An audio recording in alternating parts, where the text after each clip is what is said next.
everybody, and welcome along to this week's episode of the Boots to Billing podcast. I'm Alan McFadden as always, and I'm joined by my co-host Chris Fye. How you doing? Good, mate. Good to be here again. Glad to hear it. So listen, I'm going to get right into introducing our first guest. This is a guest I've been kind of chasing for a few weeks now to get on the show for a couple of reasons. One, brilliant career in Scotland, loads of good stories to tell, but also a really important message. I reached out to our guest because an Instagram post that I seen that honestly really inspired me, and it's something we talk about in this show quite a lot, so really keen to get into it today. So Scotty McLaughlin, how you doing, mate? You good? I'm good. Cheers for having us on, guys. No, I appreciate it. And listen, at this stage, Scotty, we normally jump right into like kind of getting your career, but I feel as though I need you to help me out today. This guy was at the Ryder Cup last week.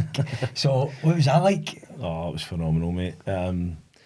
Obviously I've been to a few sporting events over the years, but that was by far the best. I mean, Americans know how to put on a show. We went the Saturday and the Sunday. The Saturday was amazing. Obviously, Europe just absolutely wiped the board. So the celebrations on the Saturday night, we thought we'd won it. Aye. Then turned up on the Sunday and then couldn't believe it. I actually thought the place would be half empty. And it was mobbed. They put on, like, the American Air Force came out with fighter jets. They put on a DJ on the stage. The place was jumping. I'm like, they ain't going to do this. Like, they're deluded. And then as the day went on, started building. It was just USA. But when Big Lowry held that putt, they emptied. And then the Europeans, we all just came in and started celebrating. So just very quick story on that. So we're all in front of the main stand as everybody's seen on the telly, and then we went to walk out. So we seen this bit of grass, and there was all these bottles of champagne lined up, but there was nobody there. So I went up to this woman and I says, "What's going on here?" She says, "Oh, the players are in there getting their press conference. They're coming out to celebrate." So we stood there. So sure enough, they all came out. Next minute, big Shane Lowry's over spraying champagne at us, big John Ram. And then Justin Rose comes over, and one of the boys that was with us, so it was with Darren Roscoe and Chris Dwyer. He says, "Look, Justin, don't waste that bottle of champagne. Give it to us." He comes over, sure enough, gives him a magnum of champagne. Brilliant, man. So next minute we were on the bus on the way to the train station drinking the champagne that Justin Rose gave us. So it was a proper bucket list experience. But we could sit here and do a full episode on that, mate, but I'll not go into it. But it was amazing. I couldn't go with it asking you, man. Some of the videos you sent me looked. It's not the same as any other event in the world, is it? I think just because it was in New York, you knew how hostile, and it was really hostile. Some of the shouts were ridiculous, especially Bob McIntyre and Rory McIlroy. It was ridiculous, but I think the fact that we done it in New York was amazing. We struggled to beat that. Some place New York, but the best of time, never mind the Ryder Cup. So brilliant. So let's get in the show. That's it. Let's Scotty, get started. as you've probably seen our first show, I know me and you spoke about it. It's quite apparent we're going to talk about people's football career, so let's start right back at the start. And interestingly enough, you started with our first guest, didn't you, Nicky? At Hamilton. So how was that? It was good. It was good grounding at Hamilton. Nicky was a year younger than me, so Nicky still signed at the same time. We all signed at YTS together. Just typical YTS stuff. You were all best of mates. You all got up to mischief. You were all getting kept into 5 o'clock because one person maybe done something wrong. You had that kind of togetherness. You were out running in the afternoon, doing all the jobs, and I was lucky I got into the first team pretty quickly. Ali Dawson was a manager. He did give me my chance, so I was always very, very grateful to Ali for flinging me in when he did. Did you win the league that year at Hamilton? I was still only under 16s at that time. They won the 3rd division, so I made my debut the next season when we were in the 2nd division. And like Clyde Bank and all that were still in it. It was actually a good league at that time. A lot of good players. But Clyde Bank were flinging money about it at that point. If you remember, they'd brought Tommy Coyne and Henry Smith and all these types of guys. Jimmy Mackin, it was all that. Ian McCall was a manager, wasn't he? And like, who was it? Mark Nichols come up for Chelsea. He played with Chelsea and all that. He came up and he'd actually come in and trialled with Aki's, and then I think he scored 2 in a game. And Clyde Bank obviously just came in and gave him a few quid. But it was a brilliant grounding at Hamilton. There was a lot of good people there, guys like Chris Hillcoat, Bobby Jenks, Ali Dawson. Captain was Jim Sherry at the time, who was great with me. I count myself very lucky, to be honest, to get the grounding I did, and Age were you 16 when you on the first team? I was 17. Yeah. 17. I said I remember I played the reserve game on the Friday, and I became a midfielder a little bit. I was always a striker or a winger, and I played in the wing. We played Airdrie United in a friendly in the reserves, and just one of the games, Everton kind of was going well for me. I was playing against wee Craig McEwen. You Southie. You Southie, and I gave him a hard time. He was playing the reserves. He was older than me. He probably wasn't giving a monkeys, but this was like the World Cup final for me. So I played in the reserves on the Friday, and I get taken off, and I was like, all right, I'm happy with what I'd done anyway. And then I played in the first team the next day. Things like that just don't really happen anymore. No, sports science and all that. When they let you do 2 games in 2 days. So that was when I made my debut. Actually, made my debut against Clyde Bank, and I said I loved it. I mean, you were just taking it in. You just thought this is brilliant. You weren't caring about money. You were just thinking, right, I just want to play football. That's all I want to do. Brilliant. Was you did the move for Livingston come right for that, didn't it? It was at the end of that season. There was a lot of money troubles at Ham. I think Nicky touched on it as well, right? There was a lot of money troubles, and they were like, right, everybody can leave. But I was still only a YTS, so I went in and I went, by the way, I think I've got a few clubs that quite like me. I can leave. They're like, oh, we said everybody can leave, but you can't. Right? So I was like, what do you mean you said everybody can leave? Nobody was getting paid, because I think Nicky was saying, we were on a YTS and we were still getting paid, but we weren't at the time. We weren't. Nobody was getting paid. And that, like I said, football was just the main thing. It wasn't really about, but that was a great opportunity. Livingston just finished third in the league. That's right. So I was like, well, I want to go here, and spoke to Ali Dawson at length, and Ali was brilliant with me, and managed to, my move to Livingston kind of came about. And I don't know if they gave him a fee and maybe like a sale on or something like that to make it happen.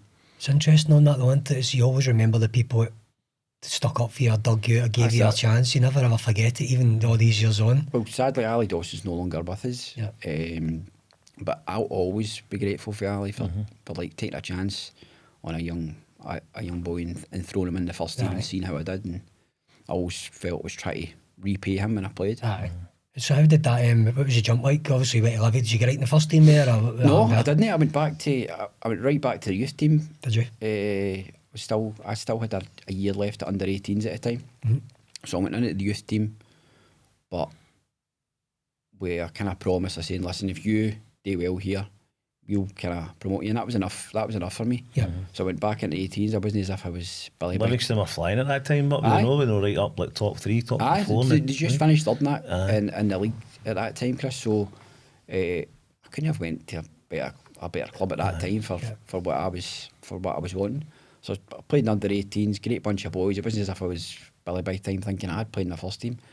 I just threw myself right into that and just thought, right, let's see what I can do. I played in the reserve league for Livy. It was the old under 21s league actually. So I would always play on a Friday for the under 18s, and then you play on a Monday night for the reserves, or a Monday during the day. So you were always getting 2 games every week. And eventually that season I got into the first team as well.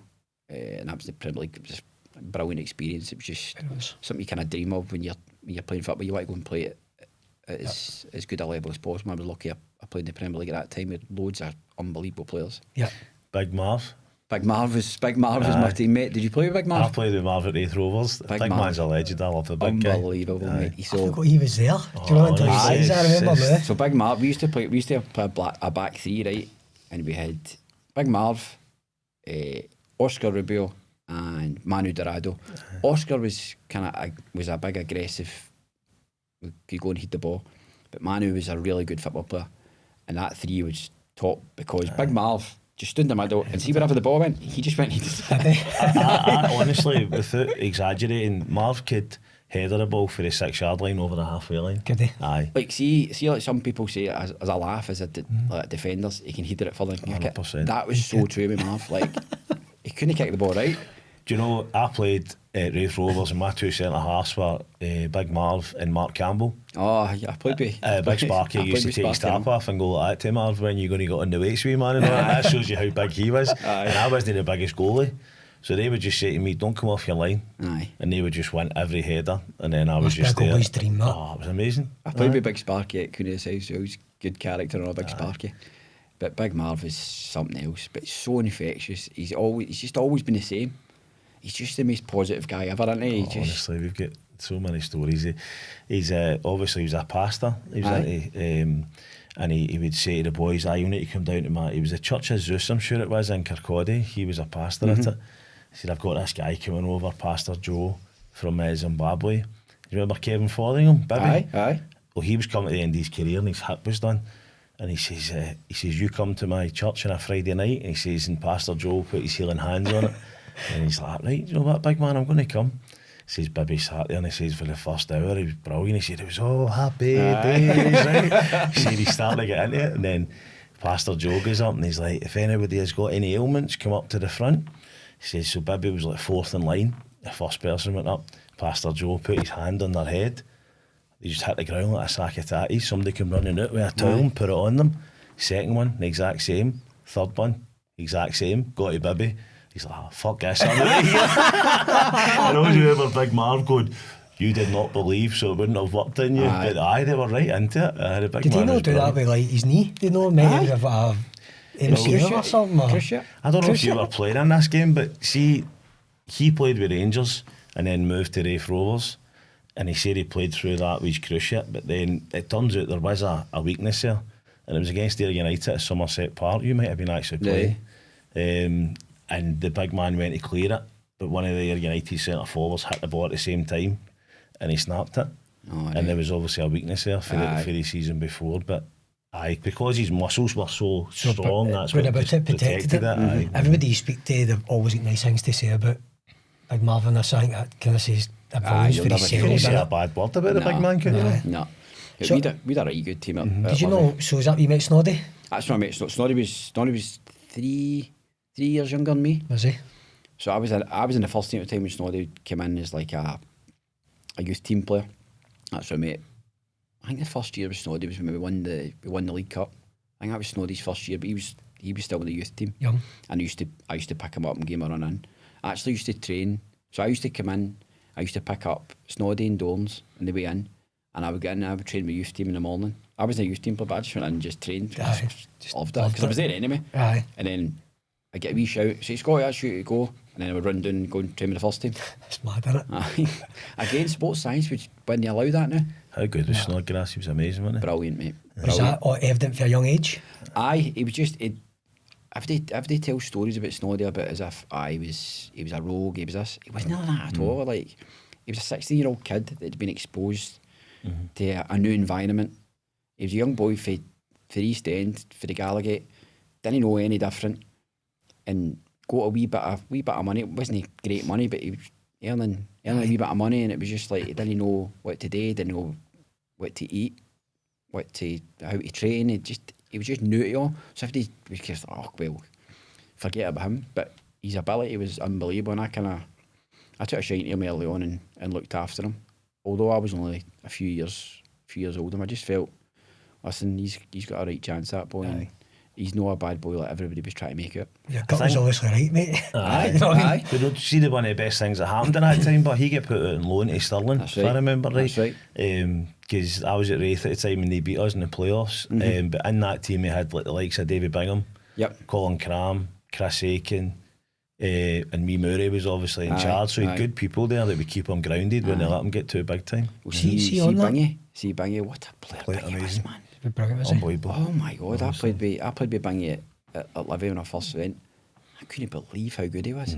He's so clever. We boys in the corner. Number 10 sort of putting the boys through. Everyone was in his honestly, he was the best at playing the ball in the corner and following it. Just unbelievable. He actually shocked me when I went. I mean, a great career, but I think you could even went higher again. Aye. See, for both of you, the question I was thinking about last night as well. So you've been at loan a couple of times yourself. I was listening to Kenny Dalglish on the Overlap yesterday, and he was talking about getting put in loan for Celtic to like a junior team. It was, aye. Do you think that's missing the football now? Get put in with men and actually like when you're a 16-year-old boy going and like competing against all. Do you think that's missing in today's game? Because I don't hear quite as much of these boys going and playing adult football as much. I don't know if it's. I think you have a point there, Faddy. I think because, as you said, you're going to expose yourself to playing with men early on. you toughen up, you learn things you don't even know, even if it's not that successful, even if you're kind of getting kicked a good bit and it's no the same as what you would go back to, but sometimes it's that wee reality check like Snoddy got. I think Snoddy will tell you himself, when he went to Stirling Albion, he got that reality check of boys coming in for doing a shift and then going to training, he was like, this isn't going to be me. So I think there's a lot to be said for that. I don't know about you, Chris. No, 100%. I remember when I was younger, I went into Morton and I was playing with Morton's youth team, and I would go and play with the reserves, and you did the likes of Derek McInnes, Derek Anderson, Derek Collins, all these guys who were seasoned pros. So you weren't, I mean, it's different in the days. If you stepped out of line, you get a slap. Never mind, like these days, you wouldn't get away with it. But I think now they tried that Lowland League and putting Celtic and Rangers in the Lowland League, and there's too much of a gap between the Lowland League and the first team. I noticed now they're starting to do partnerships. I think Celtic's got a partnership with Airdrie United. Rangers have got a couple going on the go, so they're obviously realising that the gap's too big, and they're trying to put boys out to Championship, maybe League One level, to try and get that gap sort of bridged there. It's because some of the questions I remember when I first went junior, I went to Johnsonborough and Tommy Turner was there. Do you remember Tommy? Aye. And Tommy, I was quick and I kept taking the ball in the half turn, and he said to me at one point, stop doing that, and I told me F off. And he slapped me about half time. I never took it in half turn again 20 years later. But honestly, I think you talk back about people influenced you. He was a big one for me because he taught me how to actually play football. Before that I was raw, just pace and goals, but he taught me there was other parts of the game. It's amazing how things like stick your head. But see, when you say that, like he gave you a slap or he gave you a dig, people watching this, sort of younger people watching this, will go, oh, that's what you ordered, and did you phone the police or did you get... You never ever took that as a... You never like went, oh my God. You actually had respect for him, and you went, right, I'll not do that again. And you never done it again. I told my dad in the car, and he went, what did you do? And I told him, he went, you deserved it. It wasn't even like a... I remember Hamilton, when we were doing the jobs, see you walking through the first team dressing room, you're just heeding, just please don't nobody say it. Nobody just want to get in and do my jobs, and then that's it. Whereas you get boys now swaggering through like they're on the place. It's just, like I said, it's a respect thing. And even boys got a slap, and didn't he? Tough and job. Well, I'll tell you a story, right, and it's a person. So I started out at Celtic, right, and I was the team were full time, but I went in sort of 2 or 3 nights at Helen Vale as well. And it was just after Celtic lost the penalties against Rafe Rovers. And it was Paul McStay that missed the penalty. So see, every Tuesday night you had one of the first team players come in and train the youth team players, and this night happened to be Paul McStay. So Paul McStay walked into the dressing room at Helen Vale, and there was a boy in the team, a wee bit of a wido, and Paul McStay comes in and he says, aye, tonight we're going to work on... And before he said it, the boy went, I hope it's no fucking penalties, right? 16. And Paul McStay, who's classed as one of the nicest guys in football, hero, Paul McStay, flew across the dressing room, right, and pinned the wee guy against the wall and went, one more word at you and I'll put you through that fucking wall. So there's Paul McStay, who was regarded as who was a good pro, but as a nice guy. But he still had that in his locker. Respect thing, innit? Mad. So Livy moved on to Morton. What was that like for you? I know you went loan there first, didn't you? I went on loan there first. Wikipedia, right? I did. You got it right there. I went on loan there first for maybe 6 months. I think Richard Goff had took over at Livy. He didn't fancy me for whatever reason. Archie Knox was brilliant with me, actually. Archie Knox was really good with me. Archie was funny, actually, because Archie would go, Scotty, he used to just call him Goffy. He's like, Goffy's not having you. He's like, I don't know why. He's like, I like you, son, but he's not having you. I was like, right, fair enough. You respect that? He just gave me it honestly. And I always remember, it was Jim McInnes was the manager at Morton, and he actually phoned up about another player. It was Craig Easton. So he phoned up wanting to sign Craig Easton, and it was Archie had said, listen, don't take Craig Easton. He's like, take this boy Scott McLaughlin. He'll do well for you. And that's how it kind of came about. Went on loan, enjoyed it. But then Paul Lambert got the Livy job, and he was like, no, you're not going anywhere. I'd been offered a 3-year deal at Morton to leave, but Lambo would come in and said, no, you're not going anywhere. I want you to be part of my plan. So I ended up going back for, it wasn't even long, but see, once you get that taste of playing 3 o'clock on a Saturday, it's hard to go back to coming off the bench or starting the odd game. I just wanted to play football. Looking back now, it was probably it wasn't the right thing to do. I probably should have stuck it out at Livy for a while, but I was just impatient. I wanted to go and play. Aye. It's young people in it though, we just want to kick a ball. Did you, when you said you only stayed for a wee while, where did you go after Livy then? Well, no, I went back. So what it was, I went on loan to Morton, went back to Livy, and played a few games, and then I ended up signing for Morton. Right. It was just a case. It was Lambert wanted me back, and then it got to a stage. It was the last day of the transfer window, and I was like, I might just go and play football every week. And to be fair, I said I probably regret it now because I could have stuck out and played more games in the Premier League at that time. But I played a lot of games through my career. For then on, I just played every single week for, I don't know, 15. What age would you have been when you went to Morton then? Do you know? 22, I think it was. So you're at the age you want to play regular football, I totally get it. And I said, but I think from 22 to like 37 when I chucked it, I think I played nearly every single week. I always liked, we went to play Morton twice and I was at Clyde. I liked the wee stadium and that. There was always busy crowds there and all the rest of it. It was a decent wee club. Morton's a massive club. What, did they win the league when you were there? Aye, so we won the second division when I was there, aye. Was that, because I was at Albion Rovers at the time. It was between Albion Rovers, East Fife and Morton to win the league. Well, I think I was the third division. I came later on when it was the second division. Aye, but I just remember the crowds at Morton used to bring. See the away support you bring, like Clifton Hill. We all know what Clifton Hill looks like. They'd fill that far side. There'd be about 2,500-3,000 Morton fans there. Well, when we won the league, I can't actually remember, but I think we had a right few full houses at Capel. Full time, was that full time as well? Aye, full time. We had a right good squad. We had guys like Peter Weatherson, Chris Miller. We Paul McGowan came along. Derek Lilly came at the same time as me. Andy McLaren. We had right good characters and all, but really, really good players. I was talking to a boy the other day, mate. Andy McLaren says he's the best player he's ever played with. Andy was unbelievable. Andy. Was he? Peter Weatherson was some player as well. Aye. Peter could strike a ball, but Andy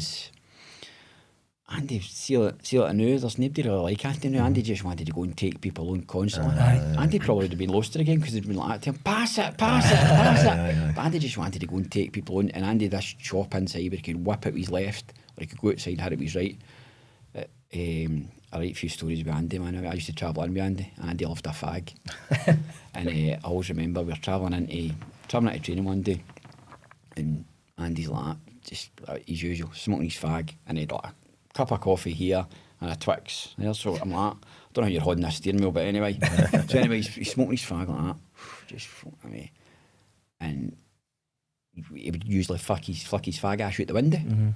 This time, Andy's done that with his door, but he's gone about 90 miles an hour on the motorway.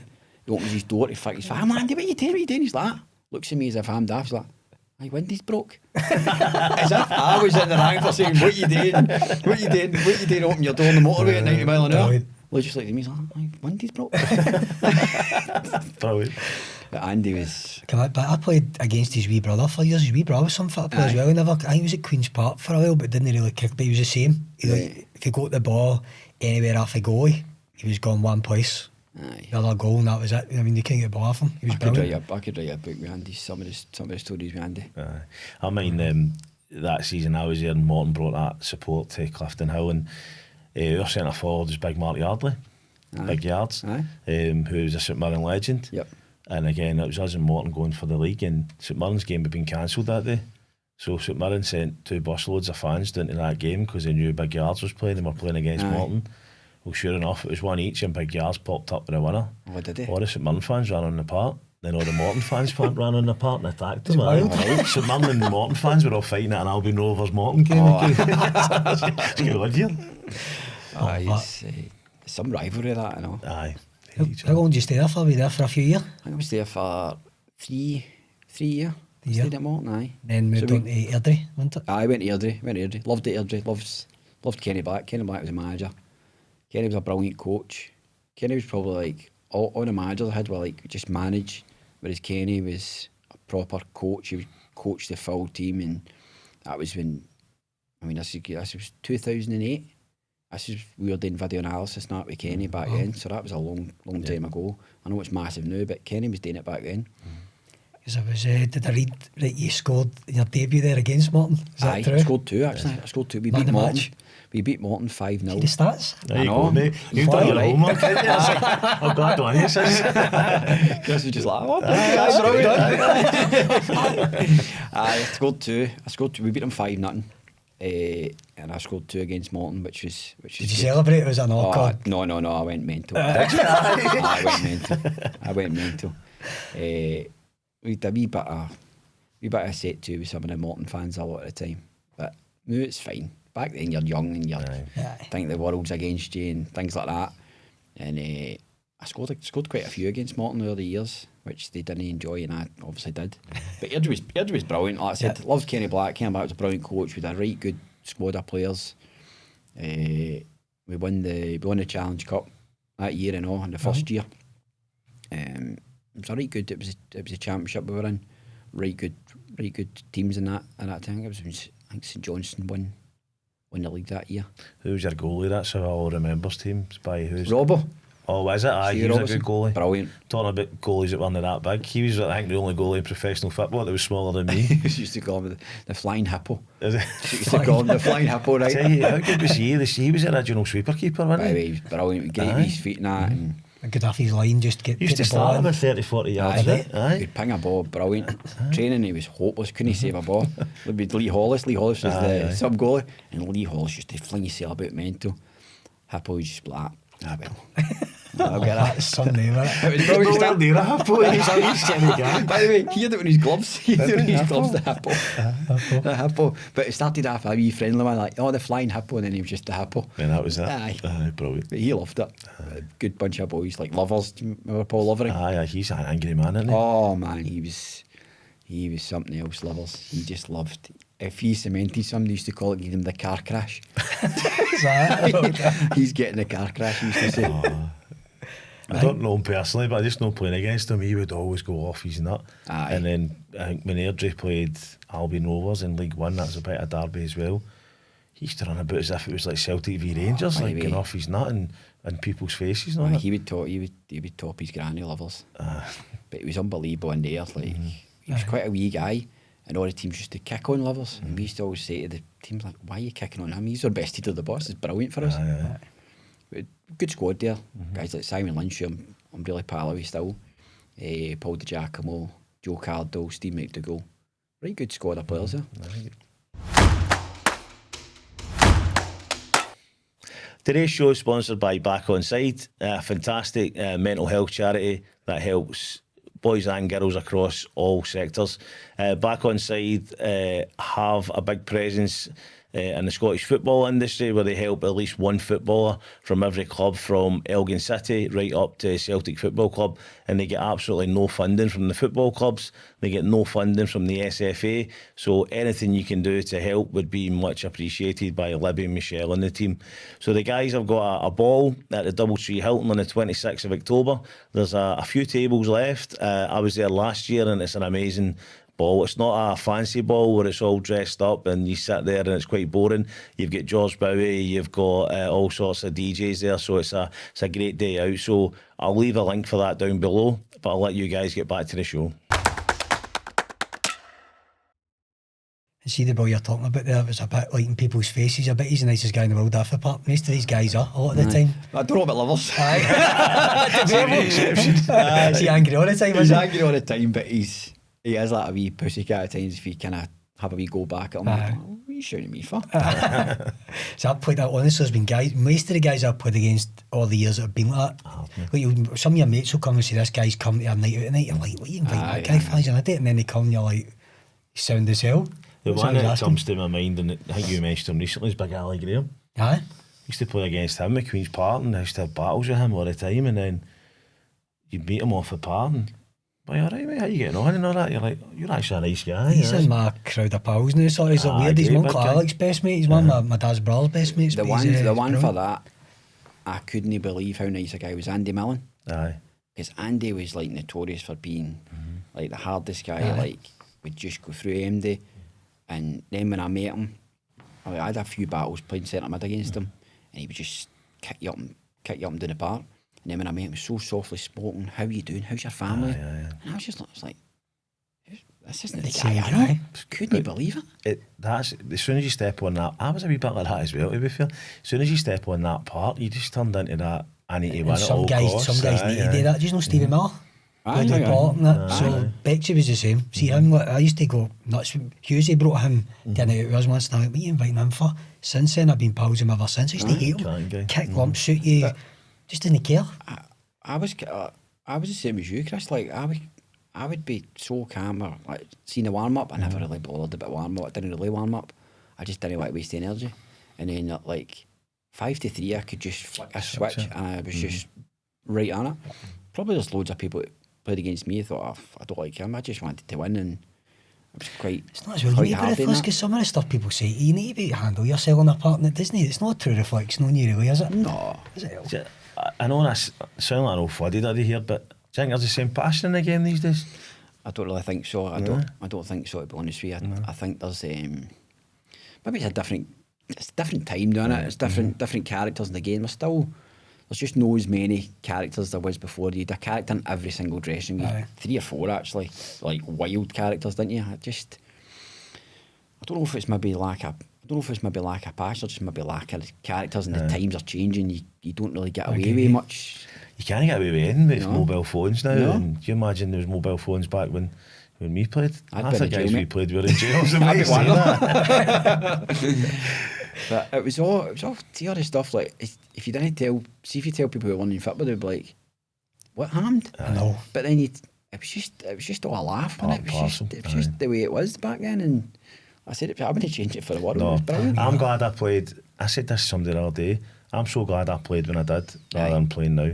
Yep. Because I'm glad that was character building, the way we played, and passionate. The way they play now, it just seems to be, it's a different game, completely different game to when we played. I even go back to Hamilton. I remember Chris Ilcoat he was assistant manager and like one of the youth coaches, and we would always be into 5 o'clock. So you'd train in the morning, and you'd bring my mum used to always make me pieces, right? So Chris Ilcoat used to come in and go, "What have you got today?" I'd be like, "I've got pieces." Right, gaze it, bang, he would eat a piece. Somebody had a packet of crisps. What's that?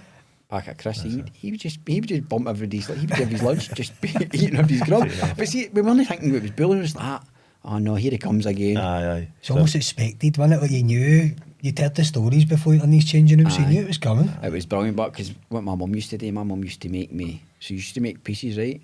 And she'd go, "That's the one that Hilly can steal, right?" And I'll just put another one there. Tactics too, tactics, aye. So she used to be one that could get stolen, no bother, and one that I could eat. But even your mum knew about it, and she respected it. He's a senior player, he should get the thing. Exactly. She wasn't going like, she was going like, "I cannot believe he's doing that." She was just like, "I'll let him steal that one, and I'll make sure you've got another one." That's wild, isn't it? I just love the fact your mum was involved. That's unreal.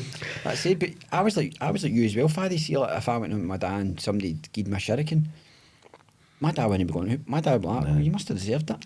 Don't you ever speak back to him? You just didn't respect. I mean, I didn't speak back to Andy when I was a young boy.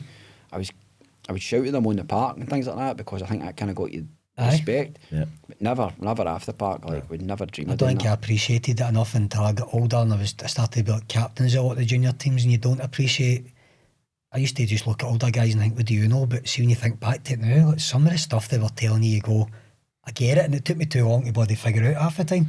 See, back then as well, when I started in juniors as well, I never knew the background of these guys, because, like, see now you can just go on and Google them. That's it. Like, I agree with you. I never knew, like, they played for. You maybe had a guy in your dressing room who had played for the last 20 years and maybe started it playing in the Championship or the Premier League or something, but you just seen them now as this player in an old guy. And you're like, "What do you know? I'm better. I'm here to meet. I'm the ticket. I'm here. I'm the man." But you never actually realise what they'd done in the past, and probably never respect it enough. No, it's not enough. So, was it Ayr after that?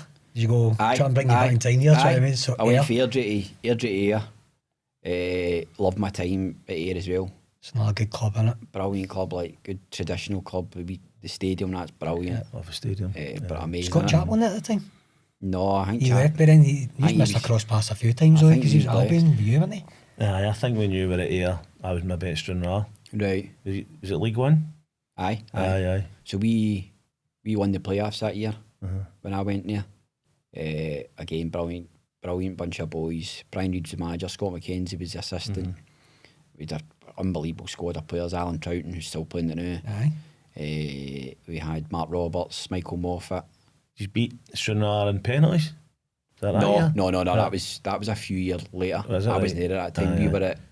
We beat Brecon. Right. We beat Brecon up there, and that was unbelievable. They'd filled the back of the stand. It was just full of Ayr fans. It was Ayr fans everywhere that day. I said, brilliant squad of players, brilliant club. Loved playing home games there. See, like if we were shooting into the Somerset Road end, fans used to suck the ball in. So teams get wise to it, but used to come in and just turn them round. If we won if they turned us round, we were shooting into the Somerset Road in the first half. We were about to kick off, and if they changed, the fans would start booing because they were like, no, we want it second half so we could suck the ball in. But it was a brilliant year there. And I think I had three spells at Ayr. That's probably the club everybody knows me for playing me as Ayr. Michael Moffat was some player, wasn't he? Brilliant. Michael Moffat came for the juniors. We signed him for Girvan that year. And him and Mark Roberts were unbelievable together. Marco was just so clever. Marco was never going to run behind, but Marco could take the ball in and like wee dummies to get him off in. We had a right good understanding. It was like me, Trouts, Moff, and Mark Roberts. So it was a decent four, and I think we got quite a lot of goals and assists that year. Makes it difficult. I think we must have done well because a lot of boys that went from junior to senior, most of the time they get back down. I was one of them. Like you get put up and it's like you've got that kind of that reputation of being a junior player. I always felt so. The ones that did make it, you always knew they were. I think with Moff, because he's an Ayr boy, so he went to the right club. Yep. Loads of experienced players. I said guys like I mentioned, big Jimmy Laughlin ended up coming and all. So Jimmy Laughlin, we had actually Big Sparky's brother, Big Bobo. I know him, Martin, wasn't it? Big Martin Campbell, Ryan McCann. So we'd got a good core of experienced boys who'd played in the leagues for a long time. So I think Moff came to the right club. Good timing at the right time. Aye. And he went on to have an unbelievable career, scored so many goals. Played against them probably the season before he's moved to United. I was with Cumnock. We played them in the Ayrshire Cup final at Auchinleck Expert, and we turned up and they were 2 leagues below us because we'd beat Auchinleck in the semi and we thought that was the hard game, and Girvan were 2 leagues below, as I said, but we were like, this will be easy. We went 1-0 up and then he scored, Moff, belter. 2-1 up, he scored again, 2 each. I'm like, this is supposed to be a canter. He ended up 5-3, we beat them, but he scored a hat-trick and everybody came off the park going, who's he? And I saying, he's been at Girvan for years, loads of teams have come in for him, but he wants to just play with his pals. He was quite happy down there. So many boys on. And he went to Ayr and had the career he had. Because when Moff came, I had no idea who he was. Yeah. It was just like, this is a boy for Girvan. He was dead. He was obviously still raw, but he was 25-year-old and raw, but the goals he scored for Ayr, he scored well over 100 goals. Everybody used to talk about him because the person I associated with Ayr all the time was Alex Williams, was there? He pals about with Gail's nephews and stuff, so his name keeps coming up. I always mind him as the first one, then it was Moff all the time. That was the one I used to talk about quite a lot. Did you play with Alex Williams? No, I missed him both times. Probably a good thing. He's supposed to be, I'm talking about characters and things you wouldn't get away with. You wouldn't get away with now. He was right up there, wasn't he? He loved it all, didn't he? He loved it all. Same with Moff. Moff was a loose cannon. Most of the good ones are, mate. When we get promoted, we went out to Club in Ayr. What's the name? I can't remember the Club de Mar. Club de Mar. John Johnson took me down there. I've seen you know the nightclubs. JJ took me. JJ took me. Remember John Johnson? I played with Rangers, young boy, but he ended up going to Atherley. But he was fair, so that's the only reason I knew. We went to Club de Mar and we had the trackies on after the game to get promoted. It ended up with a foam party. End up a foam party right in the lap. There's somebody swimming through that foam. His head comes up with his Moff. I can't believe they had a foam party. It makes it sound dead exotic. Club de Mar. Boys with their trackies. That was. So where was it after us? Was it Clyde? No, I went to. Where did I go? Queen of South. Oh, you done your research. See, somebody said to me the last show, what'd you get on your phone for? I'm not reading text messages, Wikipedia. Queen of South I went to. Queen of South. I went there for a year. That was with Gus McPherson, the manager. That's another big club as well, aye. And that's when I first met Andy McLaren. Obviously played against Andy. But Andy was a massive influence on my career. Just just how to look after yourself, and he was so positive. He really liked me as a player as well. He gave me loads of good advice. I don't know, I think I was pushing 30 when I went there, and I always remember Andy saying to me, listen, I really wish I got hold of you when you were younger. Aye. He said, I believe I could have pushed you on further than you did. So I had a good relationship with Andy. The year down there wasn't the best year for the club. There was a lot of changes going about the place. Yep. But I think I managed 12 goals, something like that year for midfield. And we ended up getting relegated. So for midfield, scoring 12 goals was no bad. It was Gus in there. I liked Gus. I got on well with Gus. I think Gus is like you love or you hate him, and I got on well with him. You knew what he was like. He was kind of straight with people, and some people couldn't handle it. But I said Andy was the one. I really liked all the boys loved Andy. Mm-hmm. Andy's training was excellent. His mannerism about the place was brilliant. The way he spoke to people, he just knew exactly where he stood with them, and he wanted to do well for him. Then for there, Peterhead, I just read. Peterhead, that's when I went to Peterhead. It didn't last too long up there, but that was when Rangers came down to the third division. Peterhead, see, the thing is, I shouldn't have signed for Peterhead, right? And I had, 4 or 5 months there. And the only reason I went was because I got offered really good money at the time. Happens, done it. I remember Jim McInally was the manager at Morton, and then he was the manager at Peterhead. And he phoned me up. He's like, right, I want to sign. I was like, I'm not coming to Peterhead. There's no chance. And he'd offered me a good deal at that time. Mm-hmm. So I just went, see, to put him off, I'm just going to ask for something daft. Right? And then, so I says, listen, if you give me this, I'll come. I can't even remember what money. It was good money for part-time especially. And Jimmy says, leave it with me. And I went, oh no. You're saying there's a chance? Aye. So you're telling me there's a chance? Aye. And he came back, aye, we'll do that. 2 years. And we'll give you a sign-on fee and all that as well. So I was like... Reality, yeah. I was like, oh well, I'm signing for Peterhead here. It was an offer I couldn't turn down. Rangers had come down to the league, so you'll get to play against Rangers and that.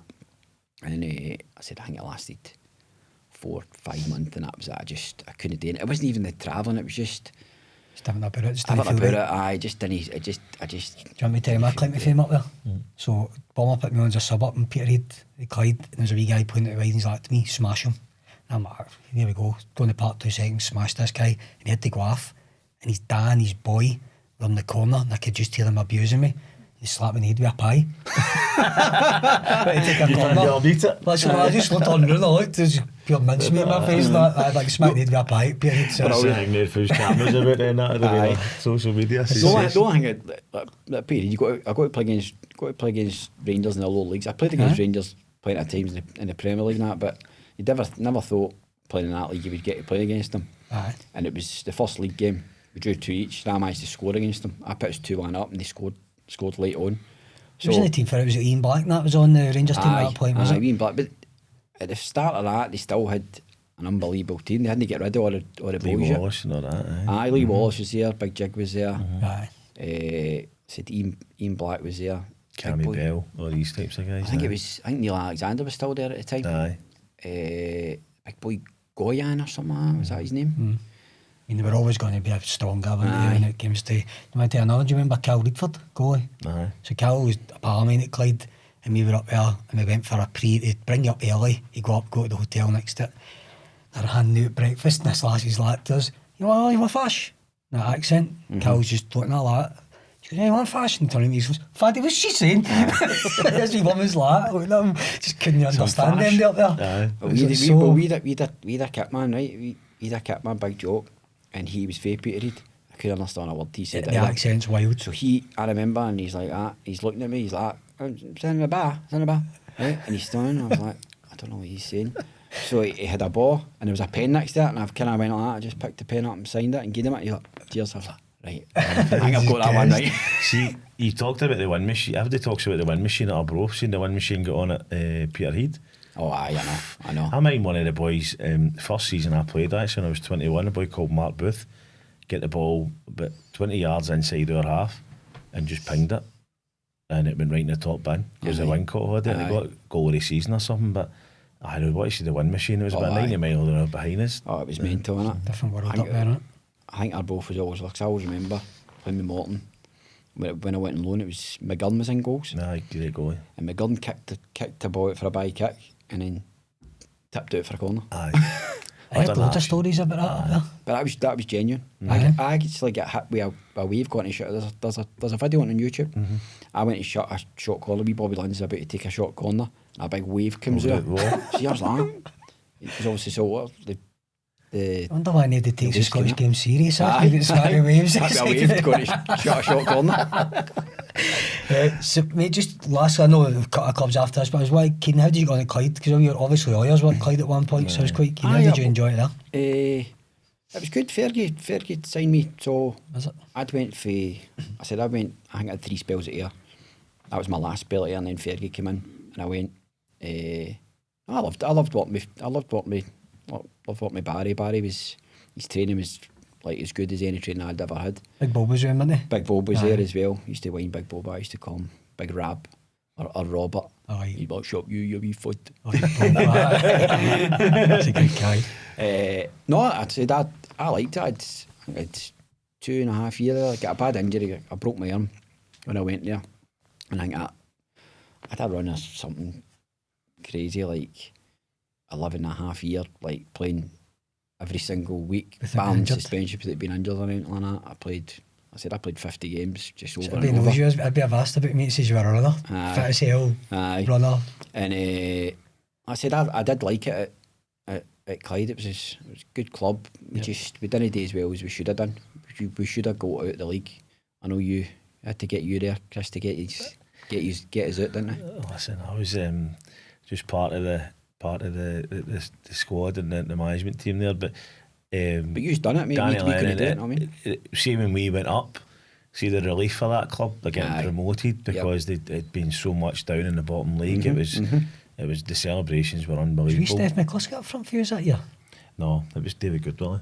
Oh, was it? Good. He was still playing, eh? Aye, still playing with Glasgow United or something. Goody actually came when I was there. Oh, was he? But I mean, Clyde again, another big club. It's just sleeping giant. They need to sort that. See, as soon as Clyde get a stadium sorted and they get a home, Clyde will be back up the leagues. But just having that jumping about for stadiums is no. Is Slaney there? Slaney came. Well, Fergie signed me and he was like, "Is there anybody else at Ayr that will believe in?" I says, "Bring Slaney in." I says, "Get Slaney. Slaney's been with me at Ayr." He's like, I said, he's half his head. I said, but if you get him fit, I said, what a player. I was going to say that. Everybody knows him as I don't know him personally, but he's obviously on the open goal and all that, and a character. But was he a good player? By the way, Slaney was a brilliant player. I know a few boys knew him and they said he was brilliant. Slaney could, so he's a winger. He could change direction so quick without slowing down, and he wasn't lightning quick, but he could change direction so quick, so he could go in and then go out just on the one movement. But Slaney's a brilliant boy. Everybody just sees him as this, but what a player he was. You don't get signed with Celtic at the age he did if you're not a good player. And everybody thinks he kind of pissed it away. Slaney had terrible injuries. Really, he's got. People forget that, don't they? Terrible hip. His knee's done. His ankle was done. People just assume it was his attitude, don't they? But they don't realise that with his injuries. I mean, see if you actually see if you can cut all the notes. Slaney's a brilliant laugh, right? But see if you sit and talk football with a guy, he knows his stuff. He goes serious in the open goal when he talks about it. He does, you can tell. And we actually used to coach in the schools together, me and Slaney. Brilliant coach. I mean, he's just an infectious character right away. I think a lot of the time because he's on the same level as these wee 9-year-olds, you know what I mean? But his knowledge of the game is really, really good. I think that's when you see me he goes and does his wee vlogs and things like that. And when he can actually talk about the game and show his knowledge, that's when I think he's at his best. He was in his own. The best one with him I thought not go was when he was telling the story, or Kev Kyle was talking about Barry Ferguson saying, I was terrified of him. And Slaney goes, tried that with me. I just told him to fuck off. I'm scared of nobody. He's got him and Big Bob. Complete lie. Complete lie. He was terrified of everybody, by the way. It's class. I remember Slaney get taken off against East Stirling one night, and he went off his nut and he kicked the dugout and he broke like one of the wee plastic bits, and Fergie came in, he was just about to go through him, and Slaney was already going, I'm sorry. Oh, was it? But what a character. So mate, listen, brilliant career obviously, right? After football, you know what I'm passionate about here. The reason why I started my company was to get boys a chance. I feel like either during football or after it's too difficult. Now, I know you through my missus. Obviously, you'd PT'd her before, but the Instagram post you put out the other week there was, it was touching in a lot of ways, but it was also, I feel as though you'd probably inspired another 100 people to come out and actually be able to say, look, after football, it was a struggle for me. It wasn't all lights and fame all the time. You obviously lived the dream that people love, but can you just explain to people what made you want to do that post firstly, and then just after career, that kind of, like, what were you feeling? Like, it was just like kind of done in the overnight? What it was, Fatty, was like, obviously Ricky Hatton had just died, right? And everybody probably looked up at Ricky Hatton saying, look at him, he's a fighter, he's a guy for council estate, he did this and did that. I think he's invincible, and then that happens and he struggled with his mental health. And what it was with me, you always see people paying tribute to these guys after it. Yeah. When you kind of go, what about doing it? What about doing it? Exactly. And that's the kind of way I thought. Like I said, I touched on it there. I was always like, nobody can touch me. You go into a football park and you think you're invincible, and that's it. But you kind of you put on an act when you go and play. You go and play football, don't you? And what made me do it was just I just wanted to just let it out there. Like, I did struggle, and a lot happened to me all at the one time. Yeah. And it got on top of me, and I just, like I said, the reason I put it at that time was just I thought I've come through it now, and I'm all right. But it's so easily that can happen, and while I'm still here, it's better for people to open up to you rather than going like that. By the way, I wish I said something to Scotty, or just kind of. What did you do to get help? But did you get professional help? I will. Chris, my story's kind of crazy, right? So I chucked football when I got right into running. As Faddy said, I threw myself in it and was running marathons, running half marathons at right good times. And then I went out to run and I got knocked down. Oh, wasn't it not you get done with a hit and run, which is even worse? Right, do you not see that on social media? Sorry, just it was everywhere, man. That's what I remember about it. So I get run down, and like I said, I was nearly dead. Yeah. So cars hit me about like 40 mile an hour in hospital, and that's when I know it sounds crazy. You have like this bit of waiting, but I was just like, listen, I could have died. So I'm in the hospital thinking, I need to come out and make a change in my life. Like, there's so many things that I wasn't happy about, I hadn't dealt with. I chucked football, right? See, like I was talking about my career, and I'm maybe a bit embarrassed about that, because I'm just like, I should have done better in my career, and I'd rather just talk about somebody else. So I never ever bothered about looking back in my career or anything like that. I just moved on as if it never happened. Somebody talked to me, I would talk to them about it. Still embarrassed to that? No, not really. No, I wouldn't say maybe I've used the wrong word, embarrassed, but I just don't like talking about myself, right? It was more with you. When I was talking to you, it was more you started looking back going, because of your mindset at the time, you were going, I should have done better than that. It wasn't, you couldn't even see the goodness in 100%. Like, what you've done. I've no doubt in my mind I should have done better in my career, right? Yeah. No doubt. But at the end of the day, if I look back at my career, people go, "Baby, that's some career you had." You had a better career than 99.9% of the people in Scotland. I said I'm going to be buff. So I get run over, and that's when I came out, and I thought I've never ever dealt with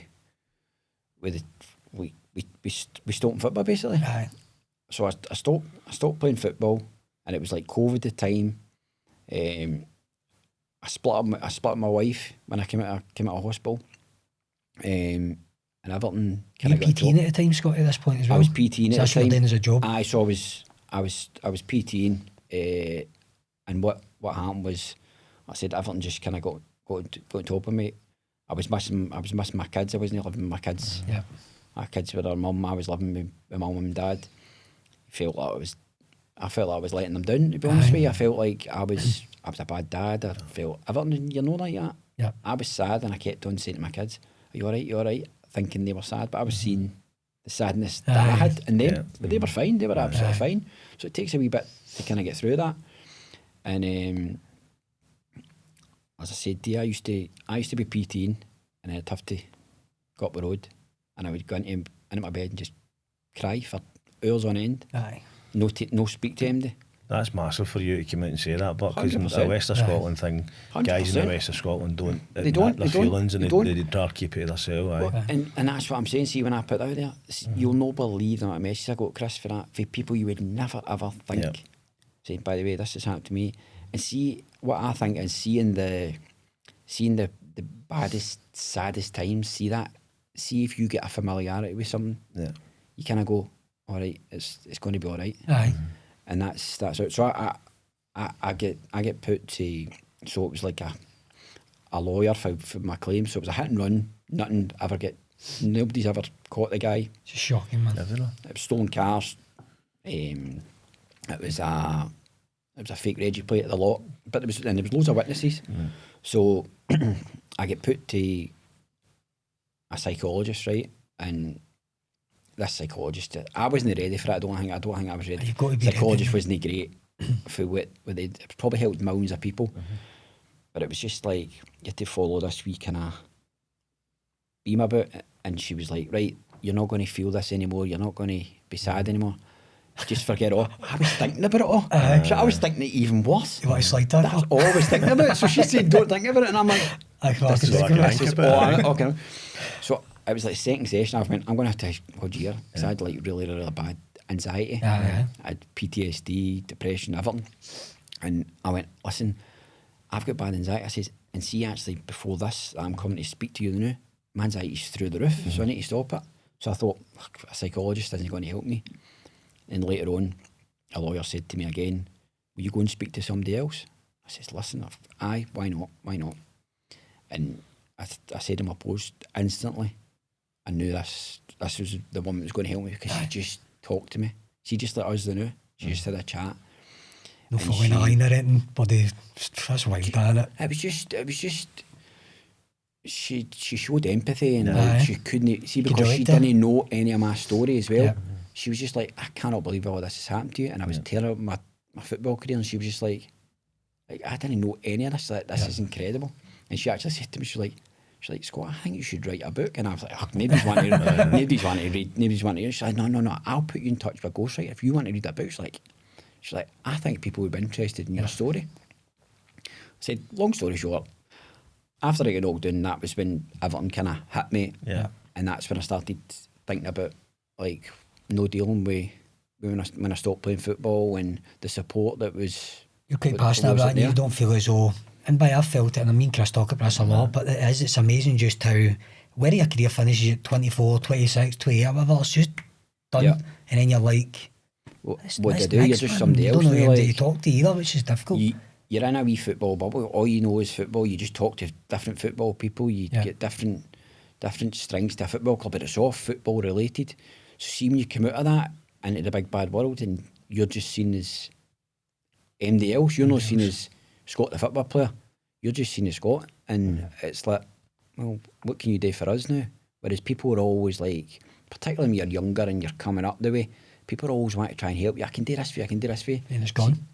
See when it's gone, and you just... You end up doing PTing because of that, didn't you? Didn't you? Going, what am I going to do? And you end up doing a PT course because somebody recommended it.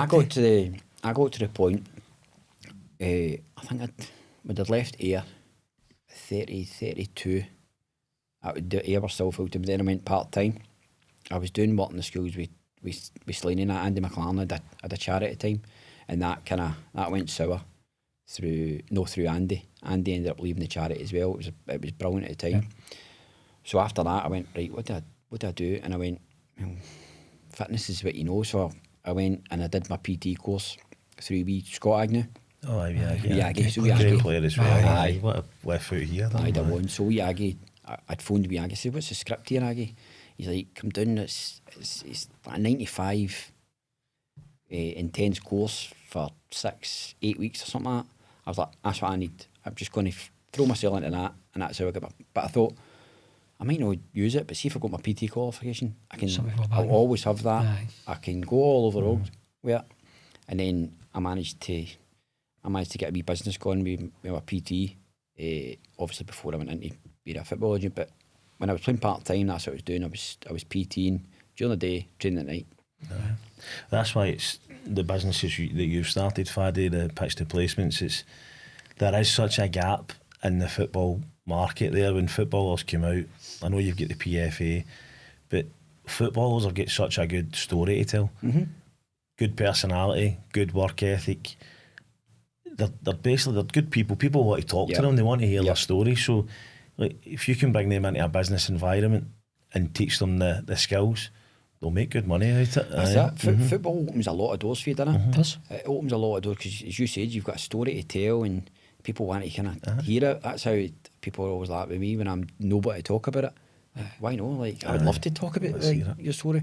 But see, like, what you're doing, Faddy, I would have been all over that when I was chucking it. Like, all over it, mate, because it's preparing you for life after football. That's it. But you're also not forgetting, going, by the way, I'm going to use your skills for being a football player into this industry. Honestly, I can't speak for me. The biggest thing it was just giving boys the opportunity. Because what I've said to some people is, there's some people sales isn't for them, but I guarantee you they'll learn 2 or 3 life skills for it. There's interview techniques, anything that's going to go, I can help you. And we'll know, Chris and Cody, we'll not forget, boys, that if you come on the course and you don't come out to our side, a salesperson will help to find you work. Yep.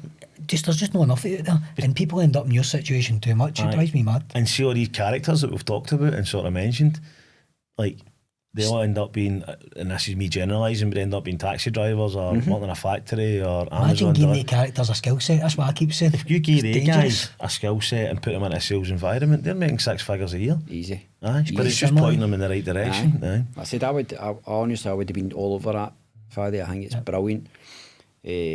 I paid into the PFA union for 21 years of my career, and I said I didn't get a thank you at the end of it, never mind try to help me with work. It wasn't. I mean, I would have loved to went into clubs and speak to young boys and try and feed them in the right direction, but obviously that never came. So I think that's important for what you're doing, and I said I couldn't recommend you high enough for boys to go. I appreciate it. I guess so for you, firstly, mate, I'm glad you've come on and spoke about that story. Chris talks a lot with people on charities and back on side and stuff. We're really passionate about helping boys, right? So I think even if one person hears your story and it's what, mate, it's a brilliant thing. I can only tell you from the reaction of people that I know that know you, like Gail, my fiancée, when she read that about you, she was genuinely gutted, like going, Scotty's a nice guy, mate. I would never have put him in that situation. There's too much of that goes on. Everybody's always got like this mask up, nobody really wants to talk about it. So I guess for you, just advice, I guess you would give people, just speak to people, I guess. That's one that it's like, see, the thing is, like I said, my story's probably different because I get ran over and I'd kind of like... I hit you on one go. It was there, but it just came out that was there. It might have not come out if I didn't get... I know, but it's still a good thing. Like I said, it's speak to people, but it's also speaking to the right people. Aye. Do you know what I mean? Because if you open up to somebody and they go, just get on, mate, you go like, well, I shouldn't open them. I shouldn't open them with, right? It is about speaking to right. I know everybody says, just speak to somebody, speak to MD. That's right to a point, but you need to make sure you're speaking to the right people. Well, Faddy mentioned back on side there. I've done a lot of work with the guys over the last year with Libby. Libby. I've actually texted Libby them messaged me. And they help a lot of footballers in Scotland. In fact, they help at least one footballer in every club from Elgin to Celtic in Scotland. And that just shows you the level of mental health issues there is out there in football. And a lot of these footballers don't want anybody to know about it. They want it to be kept secret. But they don't get any funding. None of the clubs. Libby will go to the clubs and say, right, I'm helping some of your players. Can I get some funding? Can I get a signed ball? Can I get a signed strip? And I'm talking about the biggest club, and I'll call it Celtic and Rangers there, who give them absolutely nothing. And they'll say, well, tell me who it is you're helping, but they can't. It's confidential. Like confidential. Of course it is.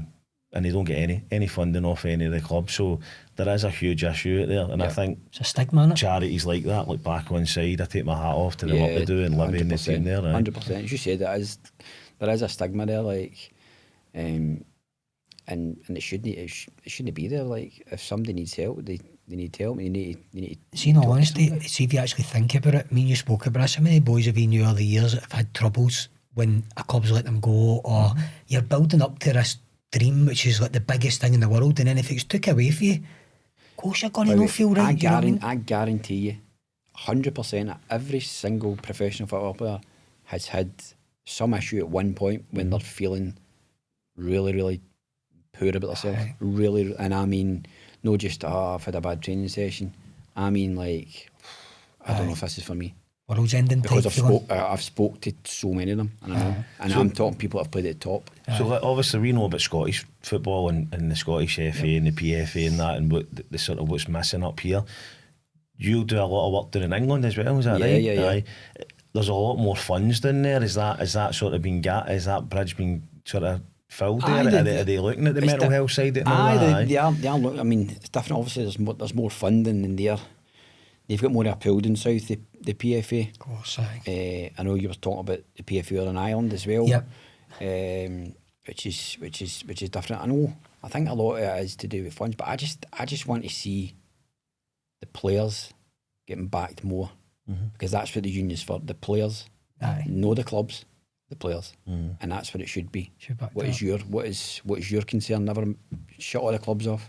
What is your concern? And that's player welfare. Start looking after. People like you coming out and telling your story will encourage people to come out and come forward and say they have got an issue. So I take my hat off to you. I think there's I wouldn't say it lightly. I think 100% of football players will have an issue at some point. And I'm talking top level because I know it and I've spoke to them. And I would never ever tell them go and tell your story. It's up to everybody's individual. So I just got to a point when I thought I kind of need to tell people, because everybody's seen me as nobody will break Cam. He's just because look at the reaction you got. That tells you everything, mate. Because I never spoke to Andy. I just kind of got on with everything, and that's the way I was in my career. Just got on with everything, and anything was kind of going bad with other players, or maybe they were getting dogs abuse after the punters, I would try and take that on my back and say, just give me the body, and like they're going to shout at me. I don't really care. So I think people were probably surprised. But the amount of people that have opened up to me over the last couple of weeks it must have been quite touching as well. It's incredible. The amount of people that told me they've messaged you. Like Nicky was one of them. Nicky said to me he'd messaged you. There was a couple of people that probably haven't spoke to for years. And again, I say this, I think it's hearing that familiarity with something, and you kind of take comfort in no matter how bad a situation is, because you think, I'm not alone, somebody else is going through it as well. So mate, just obviously we've kept you long enough and we really appreciate your time, but just lastly, how's the stuff going? Because you're an agent, aren't you? How's that going? Enjoying it? It's going really, really well. It's going really well. We've got a lot of good players we're looking after, a lot of good young talent. I said, me and Snoddy, we're in Scotland for the company, so it's brilliant getting to work with Snod again after all these years. How's he finding retirement? Is he quite enjoying the... He enjoys it, but it's funny, like, as you touched on for your company, you're trying to prepare boys for after. I know he's still in the football industry, but I had to kind of prepare him and say, listen, you've been at the top clubs like your West Hams, your West Broms, and you were the top people wherever they wanted to give you Everton. I says, you're just a playable like the rest of us now. So you need to tone back down. You need to make sure that you know what's coming. You're not going to get the red carpet rolled out for you now. You need to. Surely for these boys, having somebody like you and Snoddy must be brilliant, is it? Because it's like you've got their best intentions at heart. I think because we've lived it, we know what it takes. I mean, you look at Snoddy's career; it's incredible what he done. I done no bad in Scotland as well. So I think because we've lived it, there's loads of experiences we can try and pass on. And to be fair, particularly our younger lads they're taking on board what we're trying to help them with. But I said we've got a lot of good players in the leagues now. We've got a couple of boys at Falkirk like Calvin Miller, Keelan Adams, who are doing really well. And I think we've got about 200 players overall in the agency. That's amazing. I had a wee look at the website last night, and obviously there's a lot of boys in Scotland and England, a lot of younger players on there. So maybe putting you on the spot here, but who's the most exciting prospect to you them? You're allowed to say. I know. I don't think I'm allowed, but I genuinely think we've got a lot of really, really good young players. We've got like Oliver Goodbrand at Newcastle, Nathan Meakin at Celtic, got Lucas Fife. Do you enjoy going and watching these games? Love it. I love going, but I love going and giving advice. We've got Lucas Fife, who's at he's in the film. He's only 16. He's played in the first team already. Right. So, I said we've got a lot of good, exciting young talent. Can he be underestimated? Having somebody to be able to talk to, it's loved the game before being your agent, because sometimes you don't hear that all the time. No, like I said, even I didn't really why I wanted to get an agency was because of the bad experiences I had with them. Right. I ended up just getting to a point where I said I'm not using an agent. I'll just do it myself. Whereas I wish I had somebody like myself or Snoddy looking after me when I was playing.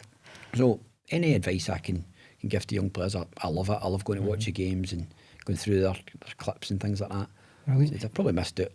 I did miss out loads, but there's so much talent that we look after, and we're lucky to look after them.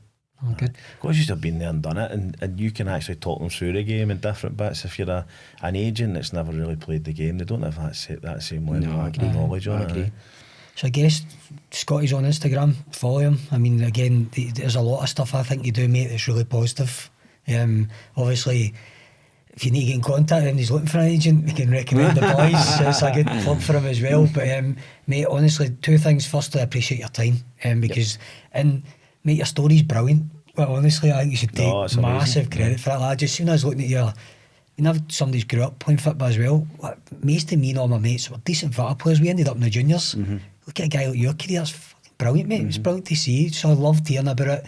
And then, as I said, the post you put the other week, mate, genuinely, I think you're going to help so many people with it. So I appreciate you coming on and speaking so openly about it as well. So I just stay tuned. More guests like Scotty coming up, similar type stories of playing football.